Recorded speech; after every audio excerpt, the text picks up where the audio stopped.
Religious liberty versus the right to privacy. That's at the heart of a controversy playing out in Arizona over insurance coverage for contraception. CNN's Lisa Sylvester is digging deeper for us. Lisa, tell us what you're finding out.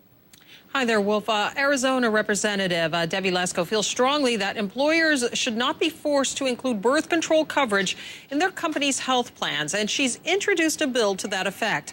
But critics say the legislation infringes on women's rights.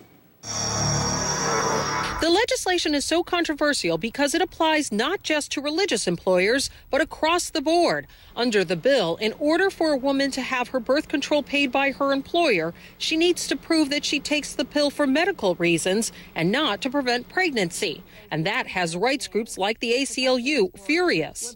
Under our laws so far, women have been able to keep that private medical information private, which is really how it should be. But the bill we see is representing an invasion of privacy because now the woman is going to have to tell her employer private details.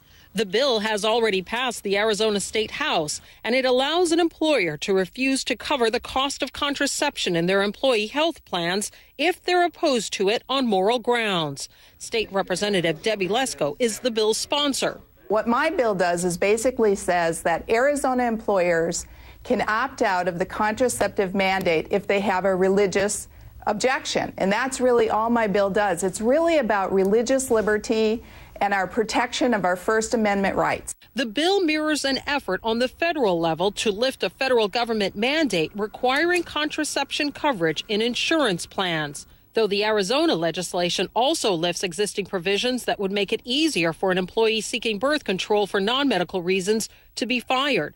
Attorney and CNN legal contributor Paul Callan says if the Arizona bill becomes law, it will likely be fought over in the courts. Now, proponents of the law will say we're not prohibiting contraception, we're just restricting the ability of an employer to have to pay for it. So the argument, though, is set up for a very, very serious court challenge, I think, on privacy rights of women in the United States. Now, the legislation has passed in the State House, and it has also passed in the State Senate Judiciary Committee. Both Arizona's House and Senate are Republican-controlled, so this bill has a very good chance of passing, Wolf.